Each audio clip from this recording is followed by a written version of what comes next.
What's up, everybody, and welcome back to another episode of the Astrology Pill. I am Ryan, your astrological physician, and today we're going to be talking about the Aries full moon. And for those of you who don't know, Aries is the very first sign, and it is a very actionable sign. And so that is what this moon has everything to do about. It's all about taking action. And I think that oftentimes we can feel that our action is being blocked, or our action is not being acted upon in its fullest potential. Mars has been in retrograde. Mars is the ruling planet of Aries, and it's in Aries. And so, and Mars is square Saturn. And so it's really tough right now for our Martian side, wherever Aries is in our chart. But it's time to take action, and it's time to realize where our power lies. Mars being in retrograde may have allowed us to, or may be allowing us now, to understand more about how we're not taking action, actually. And so this is a really good time to understand more about how we need to take action in the future with this full moon in Aries, because this full moon in Aries is going to come as a culmination. It's going to kind of click for a lot of us where we have come or fallen short of our desires and the deeds that we want to accomplish. And so Saturn is all about making you work harder for something, making you do something a certain way. It's about having patience and persistence. And sometimes it just delays things. And sometimes having that Martian energy, especially in the sign of Aries, is very impulsive and it wants things immediately.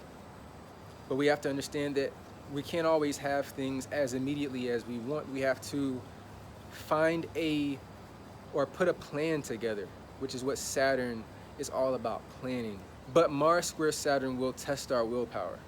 We're going to want to do things, but are we doing things the right way? Doesn't mean that we can't do things, but we have to make sure that we have a plan. Make sure that the energy that we're expelling is purposeful. I also want to talk about the trine to Venus, because Mars, though it's in retrograde, was also trying to Venus a few days before this full moon, but you're still feeling the effects now. And what that allows you to do is be confident in something that you can put your energy in, because Venus is value. Venus is things that bring us pleasure and what brings us joy. And so it also allows us to value ourselves, find the value in ourselves, because Venus is in Leo, and Leo is all about the self. It's ruled by the sun, and the sun is an illuminator. And so this is an energy that will allow us to find more value in our self-worth that we can begin to use to trump value that we place on other things, because we place it in ourselves first. So this Aries full moon is really, really close to Chiron. Chiron is known as the wounded healer. And how I see this is we're healing a part of ourselves that has caused us not to be able to take action like we wanted to.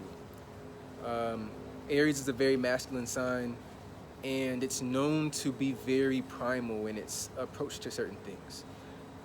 And I think that this proximity to Chiron allows us to heal some of our, for men at least, masculine tendencies. Aries rules the head. The sign of Aries is the ram. The ram is putting its head down and ramming things. And the moon is in Aries. So I also see this as not allowing our emotions, which the moon is the ruler of, to cloud our judgment and cloud the ways that we want to be actionable. Chiron being so close, I see this as healing that aspect of ourselves. Just not allowing our emotions to get in the way of what we're trying to do. But we should be vulnerable at this point. We should be vulnerable to the transformation that's taking place. Allow people because this is a full moon. It's across the sky from the sun in Libra, the sign that rules other people. So we should allow other people maybe to help us in our transformation and allow the transformation that's taking place with this square to Saturn. So the astrology pill today for the Aries full moon is to do it for you. Find your center and stand firm in what you believe. But you got to do it for you. Don't do it for anybody else. Do it for you. And if it is for somebody else, find a way to turn it back to yourself. You got to be selfish with this. Don't be selfish with everything, but be selfish with why you're doing certain things. How does this benefit you? And if you start to see more things as things that you're doing for yourself, it'll first of all increase your self-value in yourself, because you're going to see certain things that you're able to do and how beneficial you are to the situation and how much power you have.